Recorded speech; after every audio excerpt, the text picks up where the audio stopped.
Bonsoir à tous et bienvenue dans ce nouveau live, ce nouveau cinéma.exe où aujourd'hui on va parler, on va donner un petit peu nos conseils entre guillemets en tant que non professionnel du milieu sur comment réaliser des adaptations, mais ça on verra ça dans la deuxième partie de l'émission.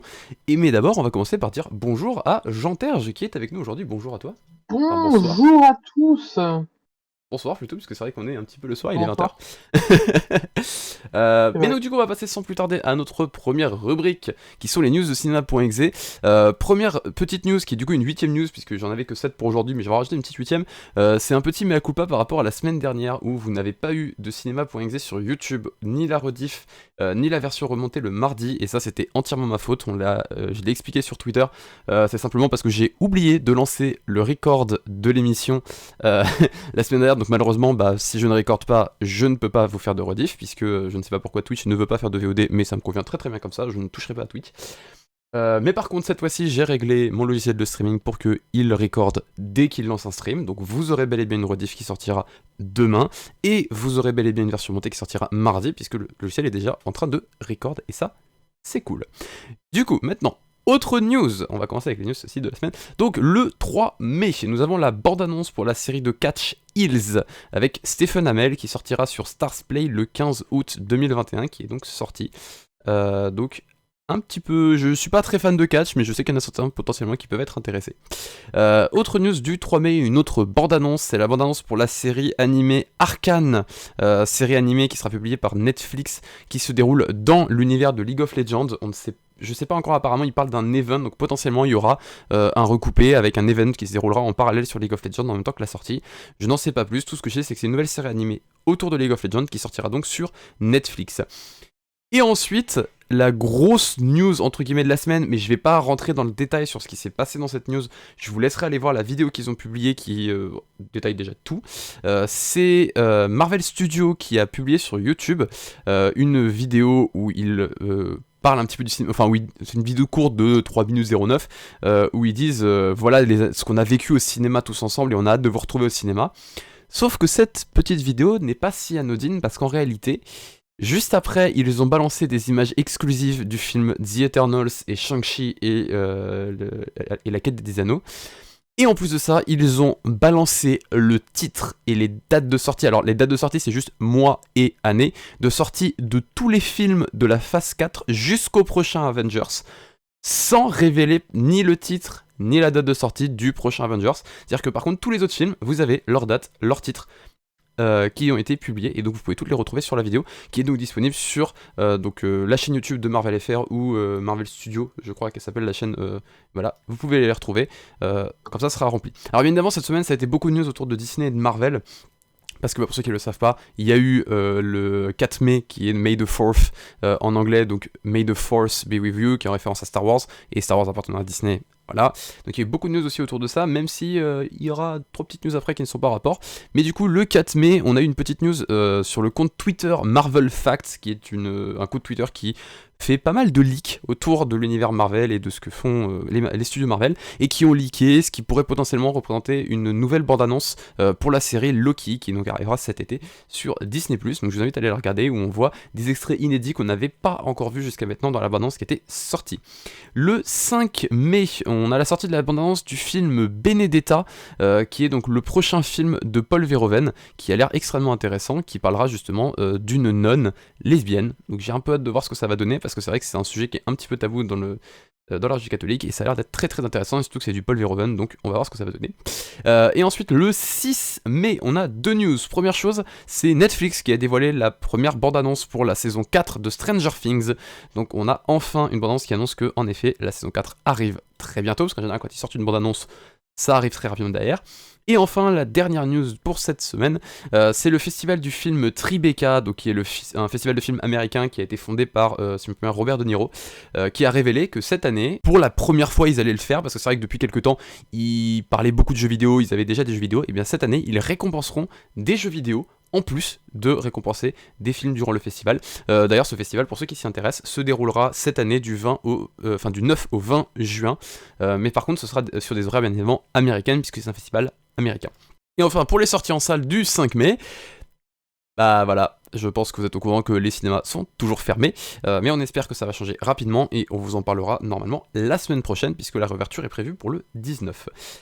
Et donc maintenant il est temps de passer à notre deuxième rubrique, parlons-en, parlons bien, où aujourd'hui le sujet c'est comment adapter une œuvre au cinéma. Parce que c'est vrai que on avait déjà fait un sujet où on avait traité justement des adaptations au cinéma, de montrer que bah, des fois il y avait des bonnes, des fois il y avait de mauvaises adaptations, des fois il y avait des bonnes adaptations qui étaient des mauvais films, des fois il y avait des bons films qui étaient des mauvaises adaptations, des fois des bons films qui étaient des bonnes adaptations, etc. etc. On avait déjà parlé, on en reparlera sûrement parce que c'est vrai que le sujet des adaptations, c'est un sujet qui est très vaste. Il y a énormément de choses à dire dessus, hein. Je pense que tu es d'accord avec moi là-dessus, Jean-Terge. Totalement, totalement. Il y a vraiment beaucoup à dire et beaucoup à faire, beaucoup à ne pas faire aussi. Et justement, aujourd'hui, on va essayer de voir en fait euh, comment on pourrait théoriquement adapter une œuvre au cinéma pour bah, du coup proposer une bonne adaptation et essayer d'avoir une bonne adaptation avec un bon film. Alors ça, après, faire un bon film, on n'est pas là pour vous dire comment faire ça, puisque bah, ça dépend de beaucoup de choses, de beaucoup trop de facteurs qui ne peuvent pas être donnés à l'avance, on ne peut pas dire à l'avance, si on fait ça, ce sera un bon film. C'est pas possible. Ça peut être un film normal ou les bons films, c'est vraiment des films qui vont un peu sortir du lot. Et bah on peut pas forcément. Des fois, c'est parce que justement le mec a tenté un truc qu'on s'attendait pas qui fait que c'est un très bon film ou un bon film. Bon après un film classique, si on suit juste les codes classiques, on se les approprie à peu près bien, ça Et passe, voilà. mais on peut pas vous donner plus que ça au final comme conseil que bah faites ce qui marche. Si vous voulez faire un truc classique, faites ce qui marche, bah c'est tout ce qu'on pourrait vous donner comme conseil, donc on fera pas ce sujet. Par contre pour l'adaptation, il y a beaucoup de choses à voir et à dire. Et on terminera aussi avec une petite question qui peut être très intéressante, c'est doit-on continuer à faire des films d'adaptation? Alors je mets des guillemets sur le terme film d'adaptation, parce que ce que je veux soulever avec cette question, ce n'est pas est-ce qu'on doit continuer de faire des films qui adaptent des livres, etc. Mais c'est surtout est-ce qu'on doit continuer de les appeler films d'adaptation? C'est le sujet, la petite question, on Pas reviendra forcément dessus juste après. convaincu, clairement. On reviendra dessus juste après, mais d'abord, on va essayer Ouais. de voir, bah, en fait, quelles sont les pistes que peuvent suivre des réalisateurs, des scénaristes, des gens qui veulent se lancer dans un film d'adaptation pour réaliser un film d'adaptation et bien faire l'adaptation pour réussir. Je pense que tu serais peut-être le mieux placé pour potentiellement commencer, puisque bah, tu es quelqu'un qui s'intéresse beaucoup à ce cinéma-là, donc je pense que tu pourrais Mm. donner pas mal de petits trucs. Ben, effectivement, comme tu as dit, je m'intéresse beaucoup parce qu'il y a, comment dire, je pense que tout le monde l'aura remarqué, je suis un très gros cinéphile. Malgré ça, je regarde quand même assez peu de ce qu'on pourrait appeler des classiques, à part vraiment quand ils ont un style bien à eux. Et je suis quelqu'un qui est beaucoup plus versé dans tout ce qui est jeux vidéo, dans la littérature, un peu moins dans les mangas et animés, même si ça allait quand même un peu.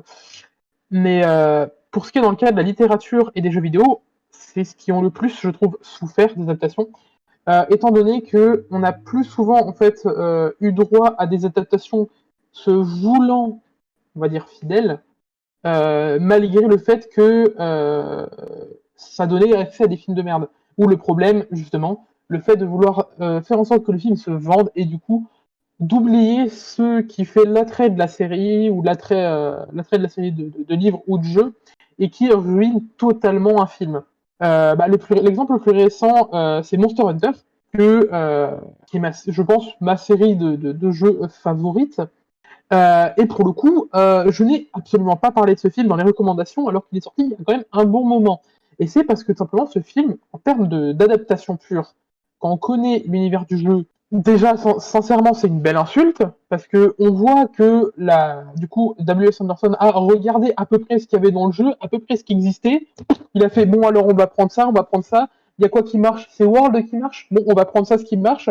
On va prendre l'acteur random lui, l'acteur random lui, l'acteur random lui pour faire les personnages du jeu. Et c'est tout. Sauf que ben c'est pas comme ça que tu fais un film d'une adaptation, surtout un jeu qui se base sur son gameplay. C'est aussi le problème de faire un film tiré d'un Monster Hunter, c'est que les Monster Hunter, bien qu'ils ont une histoire qui est très poussée et qu'ils ont un lore qui est très conséquent, parce qu'on parle quand même d'un jeu d'une série de jeux où je pense qu'on s'approche bientôt des 10 opus, sincèrement, ce qui n'est pas rien quand même. Je compte 10 opus en comptant les séparations occidentales et les séparations orientales. Étant donné que la plupart du temps, quand un jeu sort, il y a la version de base et la version Ultimate, où il y a des trucs en plus. Mais pour moi, ça reste des versions différentes, étant donné qu'ils apportent des choses différentes. Donc oui, un jeu qui se base en grande partie sur son gameplay, déjà c'est très dur à adapter. Que ce soit W.S. Anderson qui l'adapte, c'est pas si étonnant que ça quand on voit ce qu'il a fait à partir de Resident Evil. Je dis pas que les films Resident Evil sont mauvais, ils sont très intéressants, mais pareil, quelqu'un qui adore Resident Evil dira que ça n'a rien du tout à voir. C'est pas des bonnes adaptations, c'est ce qu'on avait expliqué, hein. C'est des films qui sont intéressants, mais sans être des bonnes adaptations. C'est ça. Le premier et le deuxième film, ça passe, on sent l'approche de Resident Evil, mais à partir du troisième, on part dans de l'action pure, et puis c'est tout. Il n'y a plus aucun rapport avec Resident Evil, si ce n'est que le nom. Et le problème, c'est que, par exemple, Monster Hunter a souffert de ça. Donc je parle beaucoup de jeux, mais les livres également. Par exemple, une série de livres que je pense peu de personnes aujourd'hui connaîtront, mais qui pour moi m'a énormément aidé à faire ce que je suis aujourd'hui et qui m'a énormément marqué, c'est la série des Épouvanteurs. Donc, qui a de grosses similitudes, on va dire, avec les sorceleurs, donc The Witcher, malgré le fait que ce soit pris à des époques et des styles différents, le gros du métier de sorceleur ou d'épouvanteurs est à peu près pareil, c'est chasser l'obscur. Là où The Witcher est plus basé sur de l'action et de l'heroic fantasy, on va dire, l'épouvanteur, c'est beaucoup plus basé sur du thriller horrifique, on va dire. Il y a moins d'action physique, de combat pur, on va dire, que dans un sorceleur. Et quand on voit le film qu'il y a eu, oh bon sang. Voilà, c'est simple, pour moi ce film n'existe pas. Je l'ai regardé, et putain, je l'ai regardé, c'est ça le pire, et j'aurais aimé ne jamais le voir. C'est un peu gros, mais pour dire que faire une bonne adaptation, ça demande beaucoup de sacrifices. Donc le problème, c'est que de base, quand tu adaptes quelque chose, ça demande des sacrifices. Soit tu veux que ton film se vend, et dans ce cas-là, tu oublies une très grande partie de ce qui se fait en termes d'adaptation, soit tu cherches d'abord à respecter et tu essaies de concilier les deux. Il y a des films qui arrivent à très bien joindre les deux morceaux, on va dire. Je prends l'exemple de Prince of Persia, qui malgré le fait qu'il y a des grosses ficelles scénaristiques, sincèrement, c'est pas une si mauvaise adaptation que ça, et ce n'est pas un si mauvais film que ça. On ressent à peu près même si le fait qu'il y a énormément de choses fausses, on va dire fausses, mais illogiques dans le film, on ressent ce qui faisait justement L'essence du jeu. l'intérêt, l'essence du jeu, voilà, tout en gardant quand même le fait que le film reste très intéressant derrière. Donc c'est pour ça, pour moi, tu peux pas réellement faire une adaptation pure et dure et te dire, ok, je respecte à 100% le livre et ça fera un super bon film. Rien qu'à voir par exemple la série d'Harry Potter, ça reste des très bons films, c'est des bonnes adaptations, mais pour ceux qui ont déjà regardé les films avec quelqu'un qui a lu les livres avant, tout le monde a eu droit au bah dans le livre ça se passe pas comme ça. Et évidemment, ils ont dû faire des sacrifices. Je dirais pas qu'il y a de mauvaise manière de le faire. Ça dépend, on va dire, du réalisateur qui s'en occupe, hein, évidemment, et aussi de l'ampleur de l'œuvre originale, que ce soit le jeu ou le bouquin. Mais je dirais pas qu'il faudrait arrêter les adaptations, je dis juste qu'il faudrait arrêter de les refiler à des mauvaises personnes. Non, non, c'est justement ma question, hein, c'est ce que j'avais dit, c'est que la question que je pose, ce n'est pas sur le fait de continuer ou non à faire des films d'adaptation, c'est sur le fait d'utiliser le terme film d'adaptation. Et tu vas voir où je vais en venir quand je poserai la question en expliquant un peu plus la question. Pour l'instant, on met ça de côté. Le problème, c'est que si tu fais une adaptation pure et dure, comme je disais, si tu respectes à 100% le terme d'adaptation, ben, je pense pas que tu puisses réaliser un film adaptation qui fasse moins de 2 heures et qui coûte moins de plusieurs millions, sans déconner. À part sur des trucs qui se passent de façon moderne. Oui, c'est pour ça que on en reparlera à ce moment-là, en fait. C'est sur la fin. Mais voilà, enfin. Là, pour l'instant, on s'intéresse à comment, en fait, quelles sont les pistes qu'on peut suivre pour réussir à bien faire une adaptation au cinéma. Et l'une des pistes, du coup, que tu as surtout soulevé, c'est d'éviter de tomber dans soit je fais juste mon full film et je chie sur la gueule de l'univers, et faire l'effet opposé qui est de je respecte à 100% l'œuvre originelle, quitte à faire un film qui est du coup à chier parce que c'est pas possible d'adapter exactement comme il faut. Donc ça déjà c'est le premier type, c'est arriver à trouver le juste milieu entre respecter le matériel d'origine et quand même l'adapter pour le caler dans un film et faire un film qui soit cohérent et qui marche. Et le problème c'est que ce juste milieu il est pas simple du tout à trouver en fait. Il est vraiment... Par exemple, dans l'idée, j'ai cité des œuvres qui étaient des mauvaises adaptations, des mauvaises adaptations, mais qui donnaient du coup des mauvais films. C'est vrai que c'était pas forcément un des exemples les plus pertinents. Mais dans l'idée, j'ai pas, là en tête, moi j'ai pas forcément d'idée de films qui auraient floppé, hein, sincèrement, et qui derrière restent des bonnes adaptations. J'en ai pas forcément en tête actuellement. Il aurait fallu que tu regardes le dernier épisode de Cinéma.exe où on n'avait pas les adaptations puisqu'on en avait cité. Je les ai plus en tête non plus, mais je sais qu'on en avait cité, donc si ça vous intéresse, vous pourrez aller voir du coup le dernier épisode qu'on a fait. Je vous retrouve la date à laquelle on l'avait sorti. De toute façon, ceux qui regardent sur YouTube la rediffusion et la version montée, je vous le mettrai dans la description, comme ça vous le saurez. Mais on en avait parlé, c'était il y a un petit moment déjà. On avait parlé justement de l'adaptation au cinéma. Voilà, c'était le 21 novembre 2020. Le sujet était pourquoi beaucoup d'adaptations sont mauvaises. Et justement, on avait expliqué en fait que c'est pas forcément des films qui sont mauvais qui vont être de mauvaises adaptations. Des fois, ce sont des bons films qui sont de mauvaises adaptations. Des fois, ce sont de mauvais films qui sont de bonnes adaptations. Et on avait cité des exemples sur tous les cas en fait. Des bons films qui étaient des bonnes adaptations, des mauvais films qui étaient des mauvaises adaptations, des mauvais films qui étaient des bonnes adaptations et des bons films qui étaient des mauvaises adaptations. On a tout cité. On a cité dans les 4 catégories. Donc je vous inviterai à aller le voir et je vous mettrai de toute façon le lien vers la rediffusion puisque là on a une rediffusion pour ce sujet là dans la description pour ceux qui suivront la rediff sur YouTube.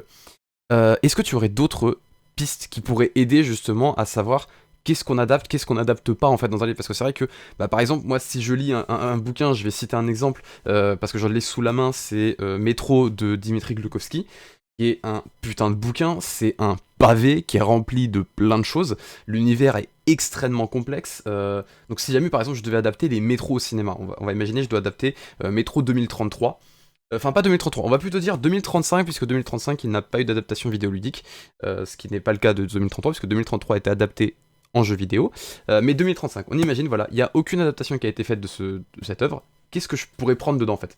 Déjà plus se renseigner sur le matériau de base au lieu de juste dire bon alors, qu'est-ce qui fait son succès, qu'est-ce que juste regarder, enfin arrêter de regarder en surface le matériau de base déjà. Je trouve que c'est vraiment le meilleur moyen de niquer le principe et de juste tout foutre en l'air. Après, je suis d'accord que sur certains livres et certains jeux, ça reste quand même quelque chose de conséquent de se renseigner autant, mais juste passer au-delà de la surface en fait. Juste quand même aller voir un peu les choses un peu plus en profondeur quand même. Donc là, par exemple, si on reprend l'exemple de Métro, tu me conseillerais, si je devais l'adapter, de lire 2033, 2034 et 2035 de Glukowski, et potentiellement en plus de jouer à Métro 2033, Métro Last Light et Métro Exodus, qui sont tous dans cet univers, sachant que Last Light avait été d'ailleurs coécrit par Glukowski, et d'ailleurs le scénario de Last Light, pour ceux qui ont joué, il a tellement voulu mettre de choses dedans qu'il a dit que c'était pas possible d'arriver à tout mettre dans Last Light, et c'est pour ça que 2035 est sorti. 2035, c'est littéralement tout ce qu'aurait dû être le scénario de Last Light, avec beaucoup plus de choses, et puis Exodus, qui est littéralement une toute nouvelle histoire, d'ailleurs, au passage. Je dirais pas forcément de jouer et de lire tout, parce que voilà, ça fait quand même un gros truc à appréhender, mais à l'époque où on vit, je pense pas que ça soit si compliqué de chercher des reviews de jeux ou de bouquins, ou justement de personnes qui aiment également cet univers, et de se renseigner sur leur avis, par exemple. Alors, juste voir leur avis, ou littéralement voir tout ce qui gravite autour du jeu, et de voir ce que eux ils ont compris, en fait, regarder les... C'est ça. Enfin, plutôt dire regarder des critiques scénaristiques, de voir qu'est-ce que eux ils ont tiré de ce jeu. C'est plus ça en gros que tu conseilles. C'est ça.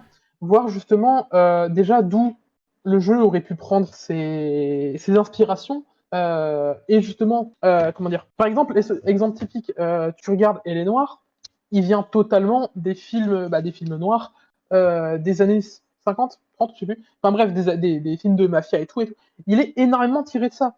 Donc ça serait intéressant, au lieu de se dire, on va juste adapter l'histoire de ce jeu, et voilà, comme ça, hop là c'est fait, allez, on va laisser poser. Non, justement, se renseigner sur pourquoi, comment ce matériau de base a vu le jour, qu'est-ce qu'il évoque, qu'est-ce que les gens en pensent. Juste, voilà. Par exemple, dans l'idée, la meilleure idée que j'ai en tête, la série des Metroid. Tu vois, il y a souvent eu pour l'instant des idées d'adaptation de Metroid, et il y en a eu des bonnes, il y en a eu des mauvaises, mais ça n'est jamais arrivé. Parce que justement, ça reste déjà un jeu de niche. Donc en gros, un des premiers tips qui je pense peut être très intéressant quand vous devez adapter une œuvre, avant, je pense déjà d'adapter l'œuvre en elle, de regarder ce qu'il faut faire avec cette œuvre. Là par exemple, si on reprend le cas de Métro, je pense que la première chose que je ferai avant d'adapter Métro, c'est surtout de regarder à quel genre il appartient. Là par exemple, Métro c'est du post-apo, et en fait je vais regarder qu'est-ce qui se fait dans le cinéma post-apocalyptique. Comme ça, en fait, ça permet aussi de prendre l'essence de ce genre de cinéma et de savoir quelles sont les mécaniques qu'il va falloir caler dans les films et de voir justement à partir de là comment on peut les adapter à l'histoire. C'est-à-dire comment on peut, en extrayant l'essence de l'histoire de ce qu'on adapte, comment on peut réussir à caler les fameuses mécaniques. Parce qu'en fait, le problème, c'est que très souvent aussi, c'est ce qu'on voit, c'est que ils partent, et c'est l'exemple typique de Resident Evil, et c'est d'ailleurs ce que tu disais, c'est qu'au final, ils partent dans un truc où on va faire un film d'action. Oui, mais Resident Evil, quand on regarde les jeux Resident Evil, c'est pas des jeux d'action, c'est des survival horror. Et les survival horror, on a un cinéma qui est un cinéma de survival horror, on a le cinéma d'horreur qui est rempli de ce genre de films.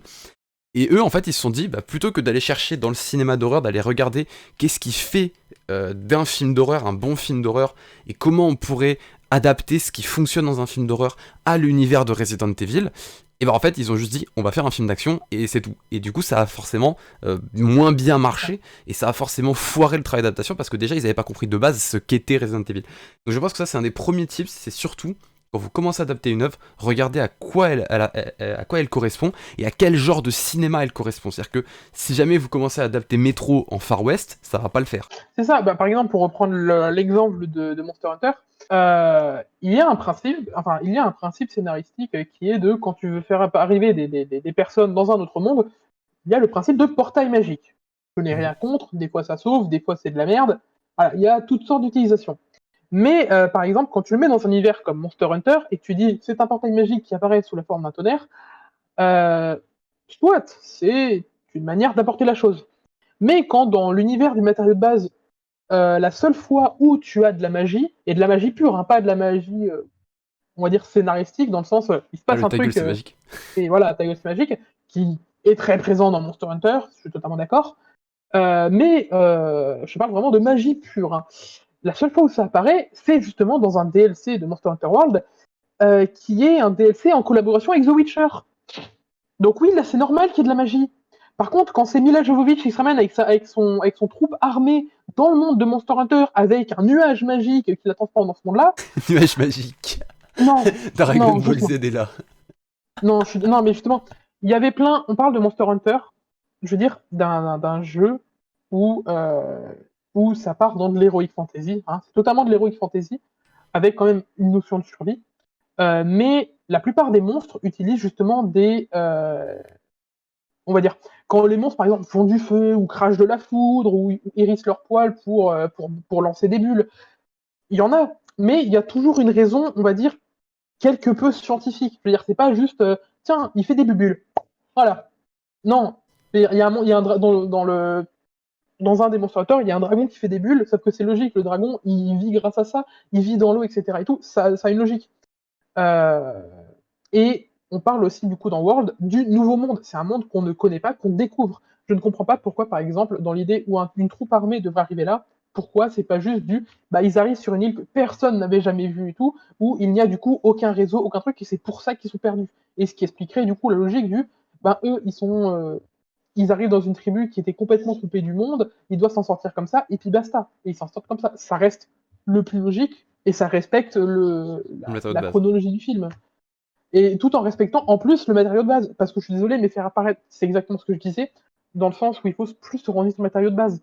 Quand t'as un truc où il n'y a pas de magie, que tu fais pop de la magie, il y a un problème. Comme tu disais, dans Metro, tu vas pas adapter Metro avec du western, tu vois, c'est pas possible. Tu peux pas. Encore Resident Evil qui part sur de l'action. Ça peut être cohérent par rapport à, par exemple, notamment Resident Evil 4. Ça reste à peu près cohérent, même si je pense que Resident Evil 4 n'était pas encore sorti lors du premier film Resident Evil. Et voilà. Et du coup, on va pouvoir juste, parce que on va essayer de faire court sur ce petit truc, parce qu'on a beaucoup de choses à dire sur les films qu'on va vous proposer. Mais donc du coup, je voulais juste finir avec cette dernière question qui était doit-on continuer de faire des films d'adaptation avec donc des guillemets sur le terme film d'adaptation, parce que du coup, moi, une idée que je voulais proposer, et je voulais voir ce que les gens ils en pensaient, parce que je pense que ça pourrait être plus intéressant de littéralement en fait changer le terme, c'est plutôt que de faire des films où on adapte littéralement une œuvre, et ben en fait faire plutôt ce qu'on va appeler des films d'inspiration, c'est-à-dire que on fait le film qu'on veut, mais on s'inspire très fortement d'une œuvre existante pour pourquoi pas suivre la même trame scénaristique, etc.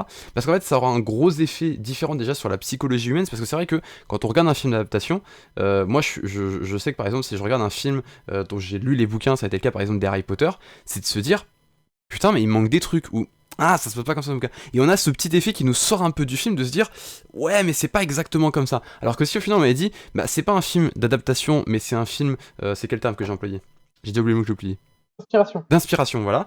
Et qu'on m'a dit, ça s'inspire très très fortement de Harry Potter, ça reprend des personnages de l'univers, mais ça change un peu l'histoire, etc.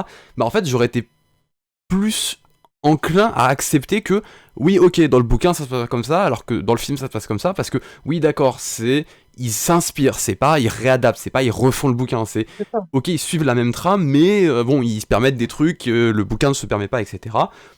Et là, ça serait plus cohérent. Et je pense que c'est pour ça en fait que je voulais poser cette question, c'est qu'est-ce que vous pensez qu'en fait alors on continue quand même d'avoir des films d'adaptation parce que c'est vrai qu'il y a des œuvres qui sont parfaites pour être adaptées en film. C'est le cas très précis justement de Métro, hein, je l'ai sous les yeux, mais Métro, on pourrait tellement en faire un film. Parce que le bouquin lui-même, il a limite été conçu comme un film. À tel point qu'ils en ont fait un premier jeu vidéo, et le jeu vidéo est un film quasiment, où juste bah, on peut interagir. Bah après, il faut quand même se méfier. Faut quand même se méfier où justement, quand tu as des jeux qui sont inspirés de films, ça peut être justement un piège assez, assez vicieux d'adapter d'adapter un jeu qui de base prend beaucoup de codes dans le cinéma. Oui, non, mais moi en tout cas, c'est voilà. Je trouve que par exemple, un bouquin comme ça pourrait avoir une adaptation, parce que là, en fait, il serait beaucoup plus facile d'adapter les codes du cinéma à l'œuvre sans changer l'œuvre, en fait. C'est surtout ça. Et donc là, on pourrait bel et bien avoir une adaptation. Là où, par exemple, sur d'autres œuvres, c'est vrai que je vais citer une vieille série de bouquins, pour ceux qui ont connu, c'est Les Chevaliers d'Enkidiève. Les Chevaliers d'Émeraude, Trop pardon. vu pour moi. C'est Les Chevaliers Ah, d'Émeraude. d'émeraude, oui. Oui. Les Héritiers d'Enkidiève, c'est la suite. Mais Les Chevaliers d'Émeraude, bah aujourd'hui, si on devait adapter ça en bouquin, enfin en film, ce serait tendu, parce que l'univers est très complexe, il y a beaucoup de choses qui se déroulent dans chaque bouquin, donc ce serait très compliqué d'arriver à faire quelque chose. Et l'exemple qu'on a, c'est Eragon, qui a été un échec pour ça. Bah, le problème aussi, c'est de vouloir adapter quelque chose comme un livre ou comme une série de jeux, ou même comme un jeu tout court, en un film de 2 heures et demie. Et donc là, en fait, on pourrait C'est plus juste taper trop sur court. de l'inspiration plus que de C'est l'adaptation. ça. L'exemple typique qu'on a actuellement, c'est The Witcher. The Ouais, Witcher, voilà. c'est pas vraiment de l'adaptation, c'est de l'inspiration. Ils reprennent l'univers du Witcher, ils essayent de refaire à peu près la même trame scénaristique Oui, voilà. que les bouquins, mais ils l'ont clairement dit qu'ils n'adaptaient pas en fait les bouquins, C'est ça. ce qui leur permet en fait de pouvoir se permettre certaines libertés qui n'étaient pas présentes dans les bouquins et se dire bah oui c'est normal, on s'inspire, on change un peu la trame, c'est normal. Surtout, autre chose, c'est que ils sont pas tombés dans le travers de vouloir absolument à tout prix faire un film. Parce que justement, ça aurait fait beaucoup trop court pour adapter quelque chose comme The Witcher. Ils sont partis sur le principe d'une série. Et bah oui, ça marche totalement. Adapter des œuvres qui sont justement qui de base Longue. demandent énormément de temps et qui sont là très longues, en particulier comme The Witcher, je trouve que c'est beaucoup plus comment dire, je vais pas dire beaucoup plus aisé, mais beaucoup plus pertinent de le faire sous forme d'une série que d'un film. The Witcher d'ailleurs que tu avais recommandé dans cette émission. The Witcher, ah oui, très très bonne série. Je ne connais pas encore en détail l'univers de The Witcher, mais c'était une très très bonne série. Et pour le coup, bah voilà, une œuvre comme The Witcher ou comme d'autres œuvres, que ce soit vidéoludiques ou d'œuvres de littérature, ça a beaucoup plus son intérêt à être adapté comme une série que comme un film. Mais du coup on va s'arrêter sur ça, donc sur l'idée de si vous devez adapter une grosse série de bouquins, partez plutôt sur une série que sur un film, même si on a quand même de très bons films d'adaptation qui partent de bouquins très très complexes comme par exemple Le Seigneur des Anneaux. La trilogie du Seigneur des Anneaux est très très fidèle au bouquin, mais c'est d'ailleurs pour ça aussi qu'ils vont faire une série, c'est pour parler de tout cet univers en fait qu'ils n'ont pas pu aborder dans les films. Mais en tout cas voilà, donc on va s'arrêter sur ça et on va passer à notre troisième rubrique. Je sais qu'on a un petit peu d'avance là-dessus, mais c'est parce qu'il y a beaucoup de choses à dire sur notamment le dernier film que j'ai à vous présenter, qui est un petit peu le film qui a donné naissance au sujet d'aujourd'hui. Vous allez voir, on en parlera juste après. Mais d'abord, on passe du coup à notre troisième rubrique, notre sélection de la semaine. Je rappelle le concept pour ceux qui ne connaissent pas la sélection de la semaine. Chaque semaine, nous vous sélectionnons des recommandations qu'on vous ferait à regarder tous les soirs de la semaine. Ce qui vous permet que si un soir vous ne savez pas quoi regarder, et vous avez juste à regarder les recommandations qu'on vous a faites et de regarder l'œuvre qu'on vous a proposée si elle vous intéresse. Et ça vous permettra de ne plus trop vous casser la tête à savoir quoi regarder. Et on va commencer avec moi, qui vais vous présenter une œuvre pour dimanche qui sera diffusée à la télévision. C'est d'ailleurs, je crois, la seule œuvre diffusée à la télé qu'on aura aujourd'hui. Qui est diffusée sur France 2, c'est Django Unchained. je pense que j'ai pas besoin de m'étaler trop longtemps sur ce film parce que Django Unchained est quand même un film qui a beaucoup fait parler de lui. Je vais juste parler vite fait de l'histoire de Django Unchained. C'est l'histoire d'un esclave qui s'appelle Django qui va réussir à obtenir sa liberté et qui va donc tout faire pour lutter contre l'esclavagisme sur place, puisque c'est sur la période de la guerre de sécession, donc entre les sudistes et le nord, qui chacun défend leur cause. Les sudistes sont notamment pro-esclavagisme, là où les nordistes sont plus contre l'esclavagisme. Et donc, ça se passe bien évidemment dans le sud, donc dans la zone où l'esclavagisme était totalement considéré comme normal. Et donc ce Django va tout faire, parce qu'il est maintenant un homme libre, donc il ne peut plus devenir esclave, et il va tout faire pour essayer justement de lutter contre l'esclavagisme et d'aider les esclaves, puisqu'il connaît cette condition d'esclave, il l'a été lui-même, justement. Et c'est un film que je trouve très intéressant, puisque ce film, quand il est sorti, en fait, il n'a jamais cherché à se montrer comme étant un film porte-étendard de la lutte contre l'esclavagisme, pour soit bien clair, et de la lutte pour les personnes de couleur. Il n'a jamais voulu se montrer comme un porte-étendard de ça, même si clairement, bah oui, il en parle, et c'est le sujet principal de l'œuvre, et donc forcément, son message c'est l'esclavagisme c'est pas bien, respectez-vous les uns les autres, peu importe votre couleur de peau, ce qui est tout à fait un message totalement normal, et c'est normal que ce soit comme ça. Mais c'est du coup fait avec une bonne maîtrise, c'est-à-dire que il cherche pas justement à être en mode que, en même temps c'est du Tarantino qui est derrière, donc bon, quand c'est Tarantino, voilà, il cherche pas à montrer que un film où, comme on a pu le voir, des films qui sont en mode ah l'esclavagisme c'est pas bien, ah aimer les noirs, tout ça, qui nous le foutent dans la bouche, mais ça vous en avez parlé quand on a parlé de l'inclusivité. Là c'est fait de manière très intelligente, c'est vraiment un film d'action avant tout, c'est ce que cherche à donner Quentin Tarantino, c'est vraiment un film d'action. Je pense même pas que ce soit voulu de base que le film soit. Si, contre, quand même. enfin, Quand tu vois le sujet, quand tu vois le sujet de base du film, si, c'est quand même voulu, on peut pas dire que c'est pas voulu. Je pense pas qu'il s'est dit qu'il allait faire son film en mode ah je vais parler de l'esclavagisme, enfin, je vais faire un plaidoyer sur contre l'esclavagisme et tout quoi. Alors un petit peu, c'est-à-dire que clairement il avait quand même cette intention derrière de porter ce message de l'esclavagisme c'est une mauvaise chose et il faut que tous on se respecte, mais ça c'est un message qu'il porte déjà depuis longtemps dans ses films, c'est quelque chose que voilà, Quentin Tarantino a déjà présenté dans son cinéma, et dans son cinéma on le voit qu'il y a un petit peu de tout, et c'est ça que j'aime avec lui, c'est qu'en fait même quand il prend un sujet un peu touchy comme justement l'esclavagisme etc, il arrive à en sortir une œuvre où au final, bah tu peux la regarder sans que t'aies l'impression qu'on te force un message de bienveillance etc, et en sortant du film tu te dis il m'a quand même appris quelque chose. Il m'a quand même, par exemple, il y en a qui pensent peut-être que l'esclavagisme est une bonne chose et qui en sortant de ce film vont peut-être se poser des questions sur ce qu'ils pensent. Et c'est ça que je trouve qui est bon dans ce film, c'est que sans nous forcer la main, il nous guide vers les bonnes choses en fait. Et ça, c'est ce que j'apprécie. Et c'est pour ça que je vous conseille fortement de le regarder, surtout qu'il est diffusé donc, demain soir sur France 2. Déjà, c'est un très bon Quentin Tarantino. Et en plus, ça traite de manière très intelligente d'un sujet qui est très d'actualité aujourd'hui, qui est justement la lutte pour les personnes de couleur, pour éviter qu'elles subissent du racisme de manière continue. Et c'est une très bonne chose. Et d'ailleurs, c'est pas la seule œuvre qui parle de ça que je vais vous citer aujourd'hui. Et le deuxième que je vous citerai est aussi une œuvre qui traite très bien le sujet. Mais l'œuvre suivante, qui est donc pour lundi soir, eh ben, c'est Jean Terge qui va vous la présenter. Jean-Claude Van Johnson. Je pense que j'ai pas forcément besoin de vous parler de qui est Jean-Claude Van Damme, même si dans Buvez de l'eau. Jean-Claude Van Johnson. Buvez de l'eau. Dans votre autobiographie. On a découvert ça hier, je crois, sur Amazon Prime, ce qui était très étonnant parce que cette série existe depuis 2016, ce qui était justement très étonnant parce que je n'en avais jamais entendu parler jusqu'à ce jour. Et quand je dis que c'est étonnant, c'est parce que c'est une très bonne série. Alors, ça parle de l'histoire de Jean-Claude Van Damme, l'acteur, donc, et pas la personne en réalité. Donc, vraiment en tant qu'acteur. Donc, les films Time Cop, Piège à Hong Kong et tout. Le film, enfin, la série a quelques flashbacks pendant ses tournages, on va dire.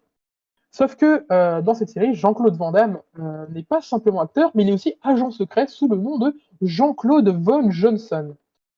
Et ce qui est intéressant dans ce film, c'est qu'on arrive à une époque où justement JCVD avait pris sa retraite, tant en tant qu'acteur qu'en tant qu'agent secret, et il décide de revenir dans le métier. Donc on a dans la série un agent secret qui a le poids des années de la retraite et qui ne s'est pas entraîné depuis quand même un sacré moment. Mais c'est JCVD, et JCVD casse des bouches. Il fait le grand écart entre des camions et ça passe. Et justement, il y a des très bonnes références, que ça soit à ces anciens films ou même à des remarques, on va dire, de la pop culture. Notamment une sur le fait que avoir des combats dans les Final DVD où les ennemis viennent sur toi un par un, ça n'est pas réaliste. La série envoie une petite Picassa, mais magnifique, genre parfaite. Et ça parle évidemment aussi du grand écart de l'UCVD. Euh, Plus sérieusement, elle est très hilarante. Ça parle de beaucoup de choses. Je ne l'ai pas fini pour l'instant, mais j'en suis à un moment où il y a un très bon twist.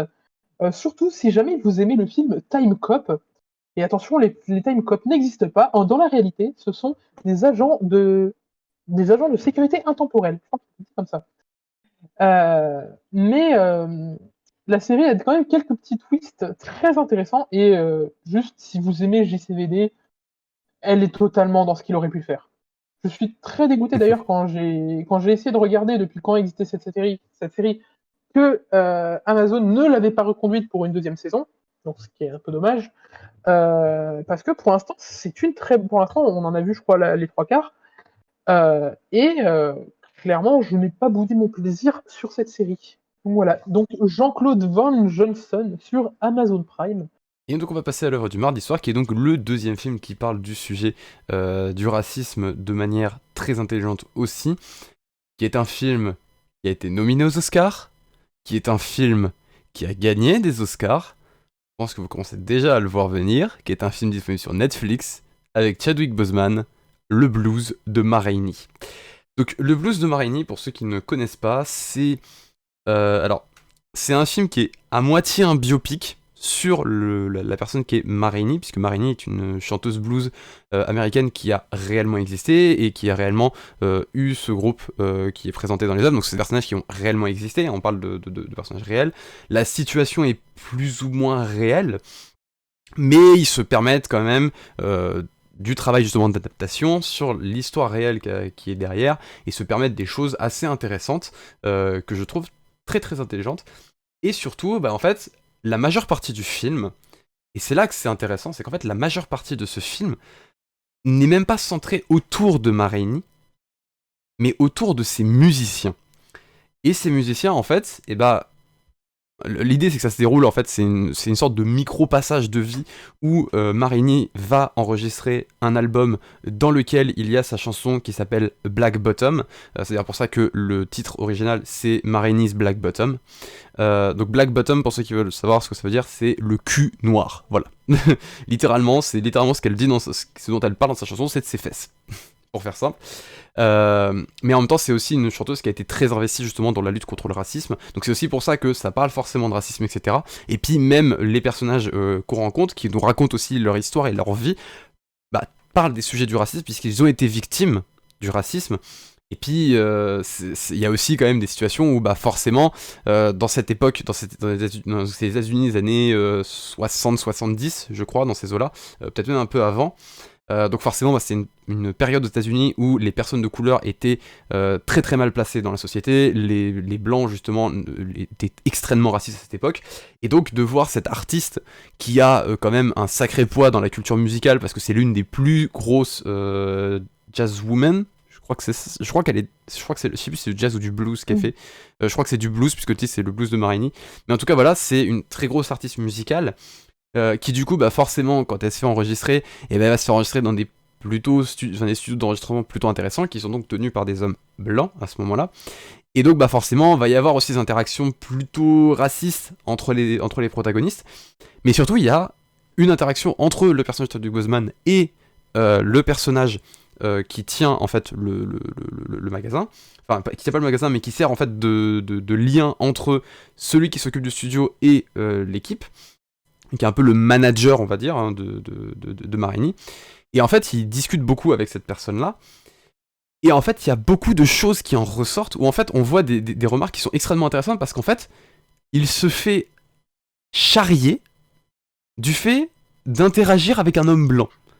Donc, c'est-à-dire que là, ils font, en fait, et c'est ça qui est ultra intéressant, c'est qu'en fait, ils montrent que, oui, il y a aussi du racisme qui marche dans l'autre sens. Mais c'est traité d'une manière extrêmement intelligente. C'est-à-dire que il montre que oui, le problème principal qu'il y a aujourd'hui, c'est le racisme contre les personnes de couleur, mais il montre aussi que bah il faut pas oublier qu'il y en a un peu dans l'autre sens aussi. Il faut arriver à accepter de se dire il faut que tout le monde se respecte de la même manière. Alors après, ça veut pas dire que c'est aux personnes de couleur de faire un effort là-dessus, on est totalement d'accord que c'est d'abord dans l'autre sens qu'il faut qu'il y ait un effort, mais c'est aussi dire qu'il faut pas oublier qu'il faudra par la suite faire un effort de deuxième côté, et ça c'est traité dans ce film qui est traité de manière très intelligente. Et puis en fait justement, quand il va parler justement du racisme qu'il a subi, parce que justement à ce moment-là il est en mode je vous laisserai pas dire que je m'agenouille devant un homme blanc, et il explique pourquoi, et en fait à ce moment-là, oui ça parle de racisme, mais ça te rajoute tout un côté émotionnel derrière, toute une histoire derrière qui est ultra émouvante. C'est fait avec une intelligence que j'ai jamais vue dans un film qui traite ce sujet-là, et pourtant j'ai vu du Jordan Peele.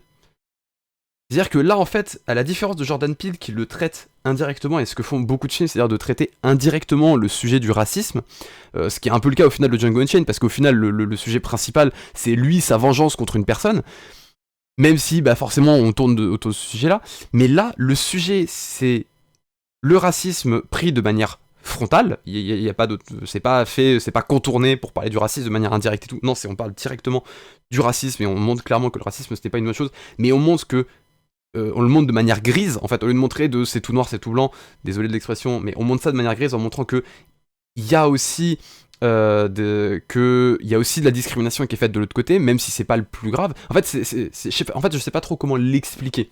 Je pense que le mieux c'est pour vous de regarder le film parce que vous comprendrez mieux à quel point c'est traité de manière ultra intelligente et à quel point ça traite la situation de manière grise, parce que bah la situation elle est grise. C'est sûr que le gros souci, et elle penche énormément vers le côté obscur de la chose, qui est, bah oui, il y a du racisme des blancs vers les noirs, ça c'est le principal, mais il montre que il n'y a pas que ça. Et ça c'est fait de manière intelligente, c'est ça que j'apprécie avec ce film. Et il y a du coup Chadwick Boseman dedans qui est incroyable, et RIP à son âme, puisque bah, malheureusement le pauvre Chadwick nous a quitté l'an dernier. Il a été emporté par un cancer du pancréas, si je me rappelle bien. Chose qu'il avait d'ailleurs caché à tout le monde. Hein. Il l'avait caché à tout le monde, personne n'était au courant qu'il l'avait à part ses proches, et donc ça a été une grosse surprise d'apprendre qu'il était décédé. Mais voilà, il est incroyable dans ce film. Les autres musiciens qui sont avec lui, qui parlent aussi bah, du sujet du racisme qu'ils ont subi, et aussi bah, qui ont des interactions avec un petit peu tout le monde, qui parlent un petit peu de leur vie, qui parlent un petit peu de tout ça, et qui nous permettent en fait, en plus de voir ce que c'est, bah, en fait, de nous montrer une assez bonne photo de ce qui se passait à l'époque, de la vie de tout le monde à cette époque. C'est extrêmement bien fait, c'est très historique, c'est-à-dire que ça a été vraiment très très renseigné sur comment ça marchait à l'époque. Oui, ça montre que il y a des choses, des situations qui n'ont malheureusement pas évolué depuis, parce qu'on va pas se mentir que ça montre comment c'était à l'époque, mais aujourd'hui, si on reprend la situation grise, entre guillemets, elle est beaucoup moins grise aujourd'hui. Elle est malheureusement beaucoup plus sombre, elle est beaucoup plus du côté... parce que c'est vrai que les personnes de couleur ont clairement commencé à être beaucoup moins racistes, parce que c'est vrai que bon, bah, quand on prend plein la gueule, c'est normal que tu rentres et que tu rendes en fait l'appareil. Et c'est vrai qu'aujourd'hui, ils ont... on le ressent bien pour ceux qui côtoient un petit peu ces communautés-là, on ressent bien que ça a vraiment commencé à disparaître assez fortement. Mais malheureusement, en fait, l'évolution n'a été que de ce côté-là, et c'est extrêmement triste de voir ça, que en fait, le plus gros problème dans cette situation, bah, c'est le problème qui a juste pas bougé, alors que ce qui était au final minime, et qui aurait même pu rester juste des petites blagues qui passent, bah au final c'est ça qui a été corrigé, et c'est très triste de voir ça. Ce film le montre bien, parce qu'il montre à quel point à l'époque c'était comme ça, et quand on regarde et qu'on compare avec la situation aujourd'hui, on se rend compte que c'est triste de voir que ça a pas bougé. En tout cas d'un seul côté qui est le pire de la situation, et que c'est là que ça a pas bougé, alors que ce qui était au final passable, même si ça grise quand même la situation, hein, c'est ça que je dis, c'est que ça grise la situation, mais on peut totalement en faire fi, bah, au final c'est ça qui a évolué, alors que le plus important aurait dû bouger. Et ce film le montre très bien, j'adore ce film pour ça, je suis très content qu'il ait gagné 2 Oscars. En plus de ça, et ça c'est un truc que je trouve absolument fabuleux, c'est quand vous le regardez, vous allez vous rendre compte d'un truc qu'on retrouve aussi dans Django Unchained, c'est-à-dire ce côté du certaines personnes de couleur aussi sont très néfastes pour les personnes de couleur. C'est montré dans Django Unchained à travers le fait que bah, y a carrément des personnes de couleur qui sont pro-esclavagisme, et ça c'est terrible de savoir que ça existait. Mais là en fait ça se montre parce que si on fait un lien avec Django Unchained, d'une certaine manière, Ma Rainey fait un peu de l'esclavagisme, mais je vous laisse regarder le film pour vraiment voir à quel point c'est extrêmement fait de manière intelligente. Je vous le recommande, mais vraiment fois 10 000. Il est disponible du coup sur Netflix. C'est un des films sur lequel j'avais le plus de choses à dire. Après, j'aurai un autre petit film et le dernier film qui, lui, j'ai encore beaucoup de choses à vous dire. Mais on a encore le temps, ça tombe bien, c'est pour ça que je vous ai fait faire plus tôt. Et on va pouvoir passer à notre œuvre du mercredi avec Jean Terge, qui a une heure à vous présenter pour mercredi. Alors, mercredi, on se retrouve à nouveau sur Amazon Prime pour une série qui est totalement différente, étant donné qu'on va plus être versé dans la science-fiction. Même si ça a quand même un petit côté moderne et tout, mais c'est plus de la science-fiction, on va dire. Elle se présente comme étant, enfin, la série présente un futur comme étant utopique, alors que nenni, ça n'est pas du tout le cas. Alors, Upload, qu'est-ce que c'est? Upload, c'est une série qui parle justement du principe d'upload, c'est-à-dire d'avoir sa conscience transférée, donc uploadée, dans un paradis virtuel au moment de sa mort. Donc, évidemment, qui dit un système électronique à cette pointe-là, dit évidemment qu'il faut payer. Donc, évidemment, il y a différents types de paradis au niveau des selon les différentes bourses des participants. La série prend comme personnage principal Nathan, un codeur qui justement Un programmeur. bossait, un programmeur, je préfère, un programmeur qui travaillait des applications, on va dire, gratuites, donc j'ai oublié le Open terme, source. open source, merci. En open source, notamment autour de cette idée de paradis, pour avoir justement un paradis qui serait gratuit au maximum de personnes. Euh, Évidemment, quelque chose comme ça, pour ce qui est des grosses entreprises et tout, ça va pas forcément leur plaire. Et malheureusement, Nathan meurt. Ce n'est pas du spoil, ça arrive dans le premier épisode. Donc Et c'est Nathan littéralement meurt le et postulat de base, hein, donc c'est c'est même pas du ça. spoil. Et il a donc sa conscience transférée à Lakeview, un magnifique manoir datant de l'Amérique profonde et intemporelle, comme il l'explique, ayant pour principe d'être un manoir au niveau juste en face d'un lac. Donc, qui dit paradis dit tout simplement, on peut faire ce qu'ils veulent, mais ils ont quand même quelques petites limites, notamment l'argent. Et c'est ainsi que Nathan se rend compte que Lakeview, malgré son fait d'être quand même un sacré paradis, est quand même énormément géré par l'argent. Et on va dire que tout le principe de la série est le fait d'avoir les personnes qui sont dans la réalité en essayant de savoir ce qui s'est passé, et d'un autre côté, Nathan qui essaye je ne vais pas forcément dire survivre parce qu'il est mort, mais qui essaye de continuer sa mort à Lakeview. De s'en sortir. C'est ça. Parce que, évidemment, de son côté aussi, il y a des choses, on va dire, pas forcément net à Lakeview. Mais cela, ça serait du spoil. Bah, très bien. Donc voilà. C'est vrai qu'elle est très intéressante. Par contre, ça se voit qu'il y a une saison 2 En cours. qui est en production. Parce que la saison 1, même si elle est très très bonne, elle finit sans répondre à une seule question. Donc ce qui est un peu dommage. On sait plus de choses qui se sont passées, mais également les choses qu'on sait, au final, ça donne accès à des choses qu'on ne sait encore moins. Donc voilà, une très bonne série, très intéressante, elle est très très drôle d'ailleurs. Les points d'humour sont très réussis sans tomber dans le lourd, on va dire. Euh, et malgré le fait que Nathan soit bel et bien mort, on a quelques petits moments quand même où on a peur pour lui, étant donné que même s'il est techniquement mort, il peut quand même encore disparaître si jamais sa conscience est effacée. Du Et sable. la série joue bien là-dessus, on va dire.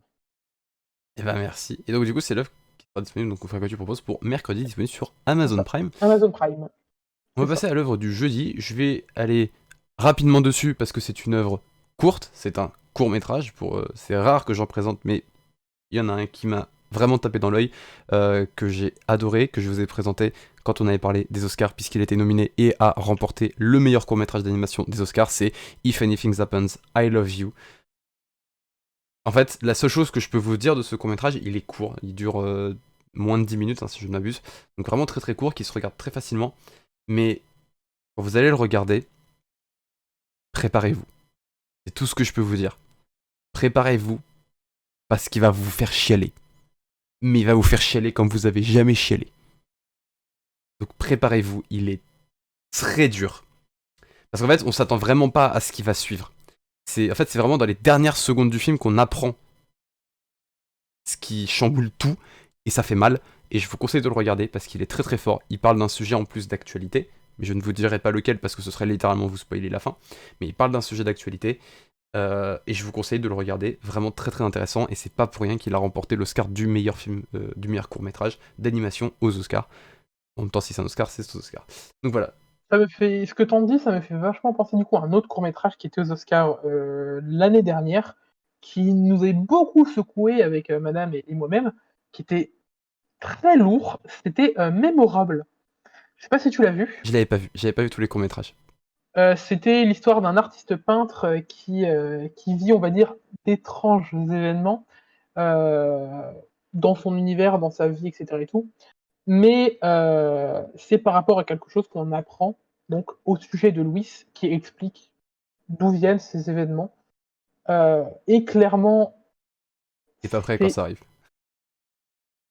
Alors, je pensais pas qu'un court métrage de quelques minutes allait autant... Ouais, quelques minutes, j'exagère un peu, il fait 12 minutes.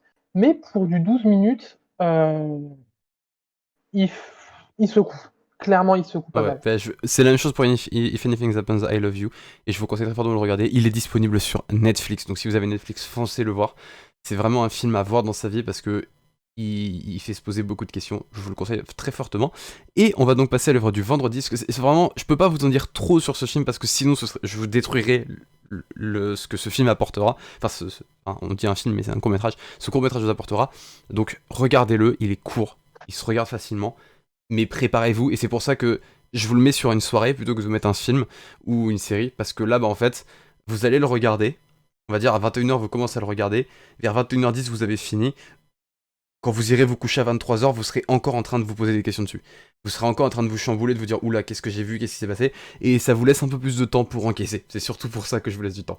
Mais du coup, on passe à l'œuvre du vendredi, et c'est Jean Derge qui a une œuvre à nous présenter, disponible aussi sur Amazon Prime d'ailleurs. Et pour coup, ça a beau être sur Amazon Prime, cette fois-ci, c'est une œuvre française. Les Bon, pas vraiment, Français et la France français, c'est cocorico. une adaptation française d'un type de programme qui existait déjà sur Amazon Prime dans d'autres pays, étant donné qu'il Mexique s'agit notamment. de LOL Kiri sort. Alors, qu'est-ce que LOL Kiri sort? On va juste nommer LOL parce que sinon ça va être casse-couille.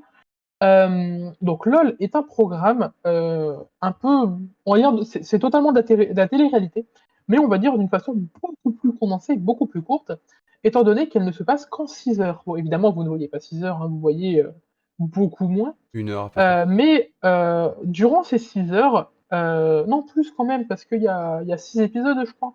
6 Ah, il y a eu épisodes à plusieurs chaque fois, épisodes, d'accord. Non, parce que je sais voilà, que la il y a version plusieurs. mexicaine qui était sortie, l'épisode durait genre un peu moins Voilà. d'une heure. Donc ça reste coupé. C'est pas que vous avez 6 heures d'une émission et pas hop, là. Non, évidemment. Non, non, sur la version française, c'est dans le principe d'une série en 6 épisodes, je crois. C'est du 20 minutes, il me semble, en plus, c'est pas forcément très long. Mais ça a un principe très basique, mais qui est ouf.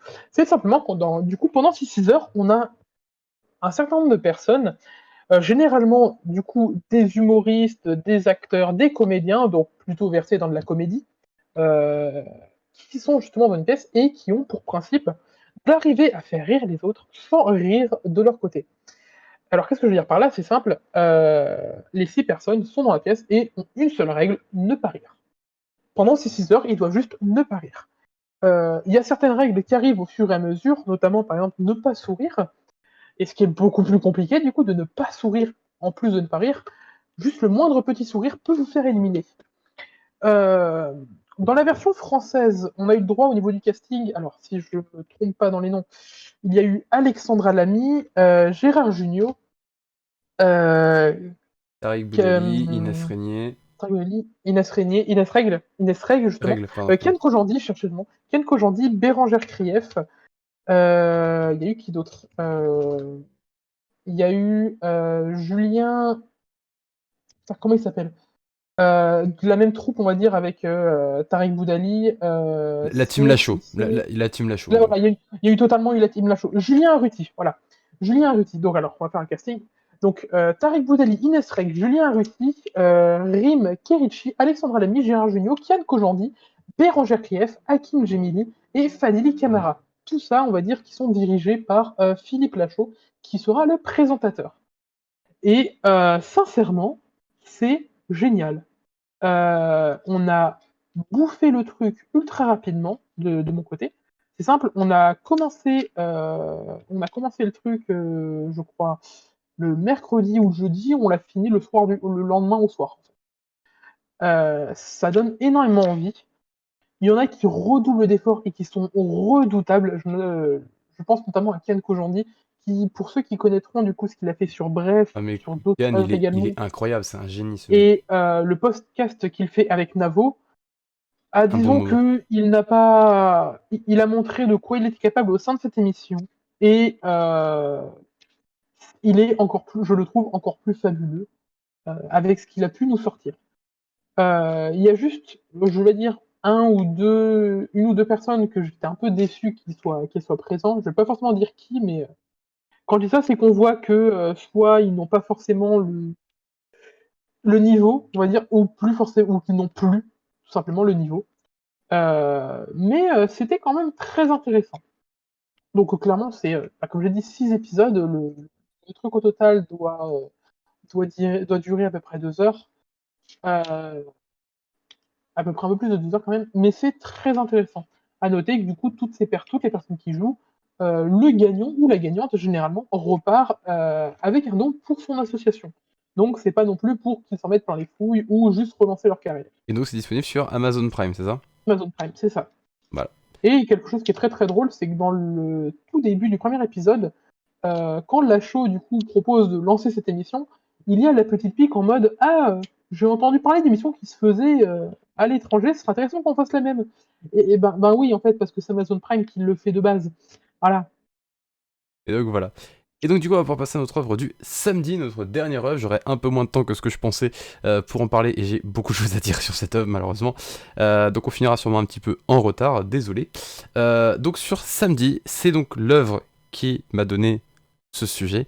Il s'agit de Dans les angles morts, où le titre original en anglais que je trouve beaucoup plus intéressant, et je ne comprends même pas qu'il l'ait traduit, qui s'appelle Things Heard Unseen. Qui je trouve est beaucoup plus intéressant. Donc c'est un film qui est une adaptation d'un livre à la base. Et quand je l'ai regardé, alors il faut savoir que quand je l'ai regardé, donc je l'ai vu sortir, je me suis dit, il a l'air intéressant, j'aimerais bien le regarder. La semaine dernière, Xanax, pendant l'émission, m'a envoyé le lien du film en me disant, mate ce film s'il te plaît. Oui, je spoil ce que tu fais en privé, Xanax. Et donc du coup, en fait, après l'émission, j'ai regardé le film. Et je vais pas vous mentir, en 10 minutes, j'ai mis le film en pause. Non pas parce que le film était nul, mais parce qu'au contraire, le film venait de me mettre une claque. Et c'était une claque que je m'attendais pas à voir de ce film. Surtout qu'en plus de ça, donc à ce moment-là, je prends la claque, je vous expliquerai après c'était quoi la claque. Je me dis, c'est que ça doit être une grosse personne du cinéma d'horreur qui a fait ce film.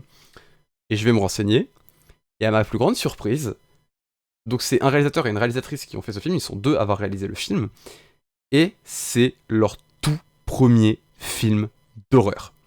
Ils ont fait d'autres films avant, ensemble, ils ont fait 4 ou 5 films avant, ensemble, mais c'est la première fois qu'ils faisaient un film d'horreur et en plus une adaptation d'un livre, et ils ont réussi à mettre une claque en termes de cinéma d'horreur. Alors, le film en lui-même est pas forcément bon. L'adaptation en elle-même est pas forcément bonne non plus.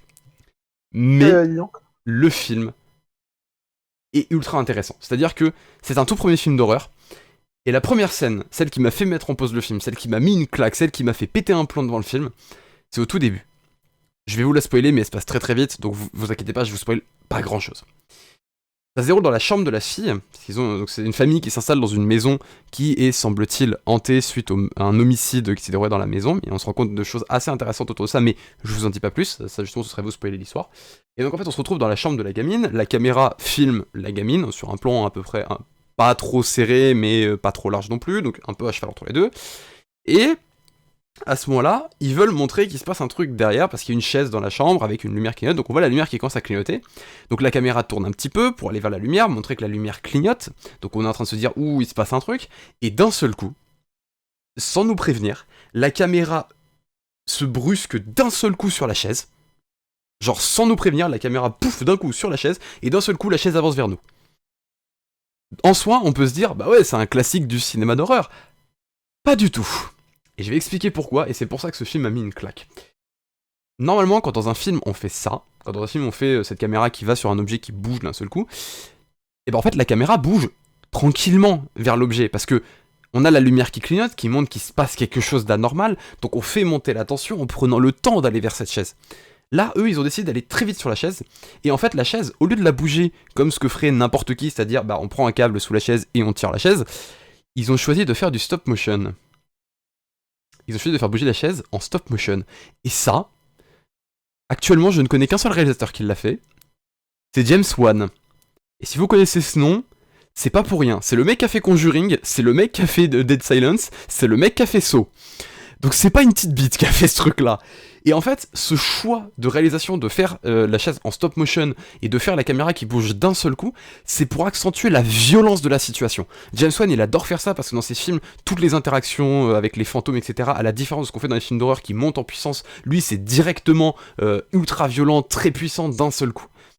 Et ben en fait c'est là pour ça, c'est aussi pour ça qu'on choisit de faire du stop motion, parce qu'en fait quand vous tirez avec un câble, le mouvement que prend la chaise est un mouvement plutôt naturel, on se doute qu'il y a un câble qui est tiré et ça fait pas peur. Alors que si la chaise bouge de manière anormale, d'une manière d'un seul coup, elle prend d'un seul coup sa vitesse d'appoint, alors que normalement elle est censée accélérer progressivement, et elle s'arrête net sans perte de vitesse, qu'en gros elle a la même vitesse entre le début et la fin du mouvement, ce qui est impossible physiquement, et bah ça rend le truc encore plus flippant parce qu'on a vraiment l'impression de voir un événement paranormal. Alors on comprend, quand on voit le truc au vu des traits blancs de la chaise, on se doute quand on connaît les mécaniques que c'est soit du FX, soit du stop motion. Alors là je penche pour du stop motion mais ça peut très bien être du FX, hein, je ne retire pas l'idée. Mais en tout cas voilà, ça permet d'ajouter un événement très très fort, et on sent par contre de la forte inspiration de James Wan, et c'est pas la seule inspiration qu'on sent de d'autres réalisateurs. Il y a une autre scène dans le film, clairement on sent qu'il y a Flanagan. On sent que c'est du Flanagan, que les mecs ils ont bouffé du Flanagan et ils l'ont bouleversé là. Il y a des inspirations aussi de Steven Spielberg, parce que oui, Steven Spielberg a fait des films d'horreur, je le rappelle. Il en a fait 3, hein. Il a fait Gremlins, Poltergeist et Piranha, le tout premier. Ou le deuxième. Non, je crois que c'est Piranha 2 qu'il a fait. Mais voilà, mais on sent des inspirations de tous ces réalisateurs qui ont apporté une touche, parce que c'est vrai qu'un mec qui fait du blockbuster, qui va faire du film d'horreur, et qui arrive à faire de très bons films d'horreur, bah c'est rare, et il l'a fait, Spielberg, mais voilà, et on sent qu'ils le font. Le seul truc, et c'est pour ça que c'est pas forcément un très bon film, j'essaie de faire vite, hein, c'est pour ça que je speed un petit peu mon explication, mais en fait, le seul problème qu'il y a avec ce genre de choses, c'est qu'en fait, ils ont mis trop d'inspirations différentes d'un coup, et on sent pas de grand fil rouge entre les événements paranormaux, entre l'horreur qui se déroule dans le film, on sent pas une grande maîtrise sur ce qui se passe, ce qui est logique pour un premier film d'horreur, mais c'est dommage parce que ça casse un peu l'ambiance, ça casse un peu l'effet horrifique qu'ils veulent caler dans leurs effets, parce qu'il y a un petit peu trop d'inspirations variées et différentes qui cherchent des choses différentes, parce que James Wan, lui, il cherche à se baser sur la violence de la situation, Spielberg, il cherche plutôt à se baser sur un ensemble d'événements qui se déroulent les uns après les autres, c'est l'enchaînement des choses qui fait qu'on n'a pas de temps pour respirer et qui nous étouffe d'événements qui se déroulent, même si au final ils sont pas très puissants les uns les autres, mais leur enchaînement rend le truc de plus en plus lourd et de plus en plus puissant et nous pèse, là où Flanagan lui est plutôt dans il va se passer un truc mais personne n'est au courant, il y a que vous et ça vous met une grosse pression parce que t'es en mode putain mais il se passe un truc, fais quelque chose, retourne-toi, fais quelque chose, et en fait c'est sur ça que se base Flanagan et il adore faire ça et ça se voit, mais en fait le problème c'est que mettre les trois ensemble, bah ça va pas, c'est pas trois manières de filmer qui vont ensemble. On a d'un côté de la tension qui se base sur de la lenteur, de l'autre côté la tension qui se base sur de l'enchaînement très très rapide de choses et un étouffement, et de l'autre côté une violence qui se déroule sur un événement très précis qui va être filmé d'une certaine manière très précise pour être très violente. Donc c'est trois manières différentes et on les retrouve dans le même film, donc c'est un peu dommage. L'adaptation est pas bonne de ce que j'ai entendu, je n'ai pas lu le manuel d'origine mais en tout cas toutes les critiques sont à peu près unanimes là-dessus sur le fait que c'est pas une bonne adaptation, mais en tant que premier film d'horreur, ils ont réussi quand même à maîtriser certaines techniques qui sont très rares, et très dures à maîtriser et que certains ont mis du temps à maîtriser. Et c'est très prometteur. Et c'est pour ça que je vous conseille de vous intéresser à ce film et de le regarder pour voir un petit peu aussi toutes ces choses-là. Si vous êtes vous-même réalisateur et vous vous intéressez au cinéma d'horreur, regardez parce que vous allez voir cette manière de mettre en situation de l'horreur qui est très intéressante. Et surtout, je vous conseille aussi de vous intéresser aux deux réalisateurs qui sont derrière ce film. Je n'ai plus leur nom en tête et j'ai pas le temps de les chercher. Mais je vous conseille de vous renseigner parce que s'ils se refont des films d'horreur, il y a moyen qu'avec le temps, ils apprennent à maîtriser ce qu'ils ont essayé de faire dans ce film et qu'ils arrivent à faire de très très bons films d'horreur par la suite. Mais du coup, très bref bilan sur les films et les œuvres qu'on vous recommande de regarder cette semaine. Dimanche soir, je vous conseille de regarder Django Unchained qui sera diffusé sur France 2. Lundi soir, Jean-Terre, je vous conseille de regarder Jean-Claude Van Johnson qui est disponible sur Amazon Prime. Mardi soir, je vous conseille de regarder Le Blues de Ma Rainey disponible sur Netflix. Mercredi soir, Jean-Terre, je vous conseille de regarder Upload disponible sur Amazon Prime. Je vous conseille de regarder jeudi soir If Anything Happens I Love You, il faut que je reprenne mon souffle, qui est disponible sur Netflix. Vendredi soir, je vous conseille de regarder LOL, Kiri sort, la version française avec Philippe Lachaud et sa clique, qui est disponible sur Amazon Prime. Et je vous conseille de regarder Dans les angles morts ou Things Unseen, qui est disponible sur Netflix. Et c'est à peu près tout, et on se retrouve du coup la semaine prochaine, où on va parler de la fameuse réouverture des cinémas, comment ça va se passer. On vous tiendra au courant de tout ça, on va se renseigner, et on vous dira tout ça la semaine prochaine. Bonne soirée à tous et on se retrouve la semaine prochaine. Ciao tout le monde. Bye bye.